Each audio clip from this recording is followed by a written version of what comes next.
Hi, welcome back. Most coaches resonate with the saying, you play like you practice. Because more intense teams are proven to achieve better results, if you go around asking football coaches how they like to train, most of them will answer you with maximum intensity. But what's maximum intensity? Intensity can be subjective. Each coach will have a different perception of how intense their training was, physically, tactically, technically, mentally, emotionally. And especially if you don't have a tracking system like a GPS, which by the way most coaches don't have, it becomes very difficult to understand if a player or a group of them could have performed a little bit better. For that reason, in this episode we will share a couple of ideas on how a coach can increase the number of high intensity runs and boost the speed of decision making of the players. Now let's take a look at some of the intensity killers. The first thing that usually gets in the way of intensity in training is, surprise, us coaches. Most of us feel the need to showcase our knowledge from the get-go because it makes us feel more comfortable and in control of the situation. This leads to overcomplicated exercises with 4 or 5 constraints that slow down the pace of play and the pace of learning of the players. Generally, if it takes too long to explain, it will take too long to understand. Personally, I learned that from setting up exercises with so many constraints that I would often forget to explain at least one of them. With time, I understood that the real challenge is in keeping exercises clear, simple, yet complete. One other intensity killer is lack of incentive. Don't confuse it with feedback, which is something different that we will talk about later this season.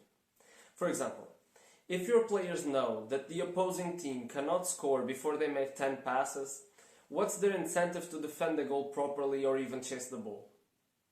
Alternatively, if your team is defending mini goals, what's your incentive to move away from the goal if the only way the other team can score is by scoring in the mini goals? If you want your team to pass the ball to move the opposition, one way that you can go about it is, for example, say that if they make 10 passes, they are awarded with an extra point. What will happen is that the opposing team will be forced to press the ball, leaving space in the back for your team to explore.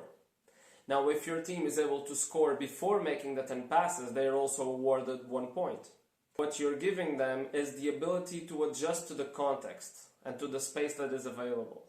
And that's precisely what you want to see happening in match day, because the game will throw at them unpredictable contexts. This leads not only to a better flow of the exercise, but also to a higher intensity in training. Finally, I struggled with the next problem for a long time until I had an epiphany. The intensity of the training session is heavily related with the quality of the players that you're training. For that reason, it is very important that you adjust your content to your context. For example, if your average player misses 7 out of 10 first touch passes, there's no point in giving them exercise conditions that require them to do a first touch pass. The ball will be constantly out of bounds or in conditions that do not promote a good learning environment. So how do you tackle the situation? One way to go about it is allow the players more time and more space to complete their actions. That way they can have more time on the ball and they will improve their technique, which eventually, with better technique, they will become better in their first touch passing. Now that we have stated some of the problems, let's see what we can do to increase the intensity of our training sessions. For example, it is proven that a player will run faster if a ball is up for grabs. For that reason, it is different if you ask the player to make a 20-meter sprint for the sake of it, or if you ask the player to make a 20-meter sprint to fight for a ball. What happens is you're giving him an incentive. Now he has a reason to perform, because if he doesn't, he won't get to the ball. If you're worried that one of the players will stop before reaching the ball because he sees that it's impossible to get there first, it's okay, because you will be simulating the break that the defender needs to make when he is holding the forward. Also, out of 10 or 20 repetitions, he will have had enough chances to get to the ball first. One variation of this concept is having one player chase another one, instead of saying to the players, you have 5 seconds to shoot. What this makes is that the guy with the ball knows that if he is not fast, the defender behind him will catch him. If instead he knows that the defender is slow and he has more time to play, he will then adjust to that context. And that's exactly what you want to see happening in the match. Sometimes one scenario, sometimes the other. You play like you practice. This idea leads us to game-related situations. If you give the players exercises with ball, goal, direction, teammates, and the opponent's emotional and physical pressure, then you are giving them an incentive to be competitive and to try their best. Now that they have an incentive to perform, how will they come out on top? They come out on top with better decisions, execution, and physical ability. Exploring the topic of game-related situations a bit further, it is important that coaches develop a scoring system in their exercises. Having the players keep score of the points will keep them engaged with the exercise and will increase their competitiveness. And we already know what happens when players are feeling competitive. It is important, however, that the coach doesn't get carried away and offers them 4 or 5 ways to score a point. If the players can't keep track of the points, then competitiveness will go down the drain. So you offer them option A to score or option B to score. Finally, it is often the case that the last minute or two of the exercises are a little bit less intense. This can happen due to fatigue or inability of the players to turn the game around or any other reason. So it is up to the coach to develop strategies that will keep the players focused, and this can be done with extra incentives. For example, if you tell the players that in the last minute a goal will be worth double or that a goal will win them the game, then they have an incentive to perform until the end. At the same time, you will be training them for those stressful final minutes of the matches where anything can happen. And us, as football coaches, we know that in football it's only over when it's over. Now let me show you how all of this works in practical terms. So let's take the example of, for example, a counter-attack. What usually happens is you have a team in red with the ball attacking the goal, and you have at least one defender from the other team in front of them. But what sometimes people fail to consider is that there's always another defender coming from behind to apply pressure. So how can we translate this into an exercise? So usually what happens is coaches tend to train these kind of situations with a 2v1 situation with the 2 reds with the ball versus one defender from the whites. And after the reds shoot the ball, then 2 other people will come in with the ball, making then a 3 against 2 situation. What this fails to consider is that there is no pressure in the first 2 players that come out to start the counterattack. So what I suggest to make it more realistic and more intense is have the same 2v1 situation here, but add 1 player chasing. This will apply pressure on these 2 to move quickly and to decide even quicker, which is something that you want to see happening in the game.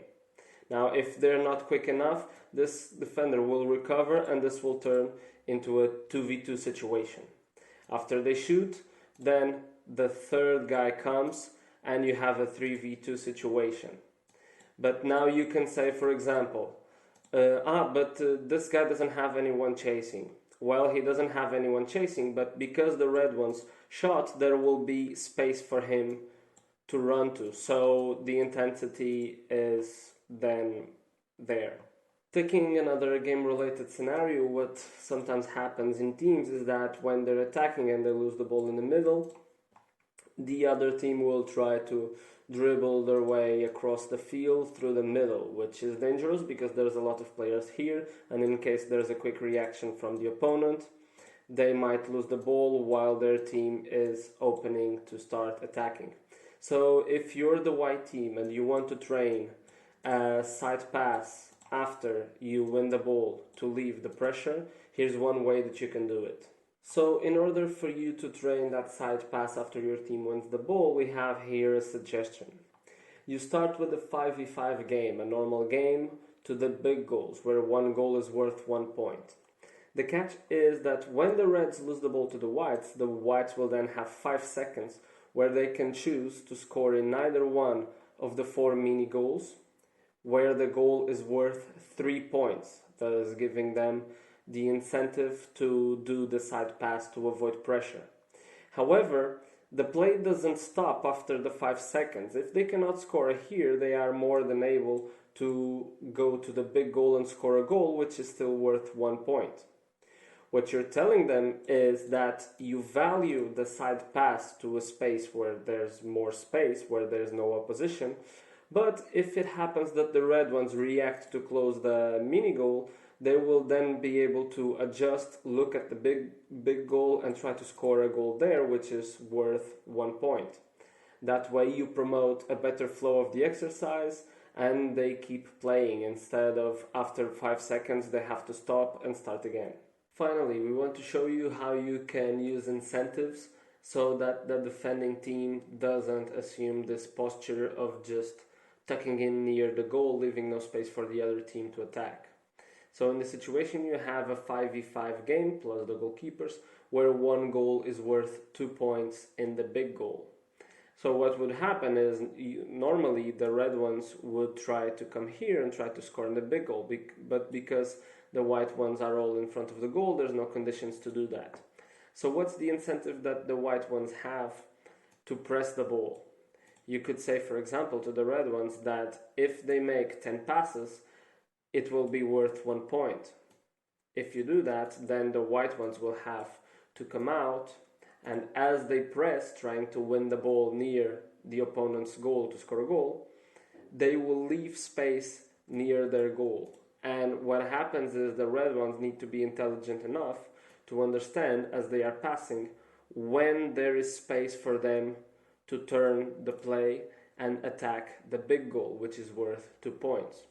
So therefore, by giving them option A to score, which is the big goal, and option B, which is making passes, you create a flow in the exercise and you will have a lot of runs to the right and to the left, making therefore an intense exercise. Now you have seen there are a lot of strategies to create a better flow to your exercises and make them more realistic. For that, just think about a specific game-related situation and it will be easier for you to mimic the game's intensity in training. Moving on to the Q&A, I got a question asking, how do I control the effort of the players if I don't have, for example, a GPS? Well, in that situation, what I suggest is that you look at the external signs of effort from the players. For example, if after running they put their hands on their knees, or if they have heavy breathing, or if they're sweating a lot. If you already know your players, another way that you can look at this is if they are failing passes that they don't usually fail, then that may also be a sign that they're fatigued. You know, it's not an ideal situation, it's not an ideal solution, but you have to work with what you have. Regarding the next episode, we will be talking about feedback. So comment below one feedback strategy that you use with your team to increase their performance. To finalize, I want to tell you that you can now find in the channel these 15-minute videos and also a new addition, the shorter 1 to 2 minute videos with key ideas from the episodes. Before I go, you can still join the ongoing conversation on our WhatsApp group, for which you can find a link in the description. Thank you for watching.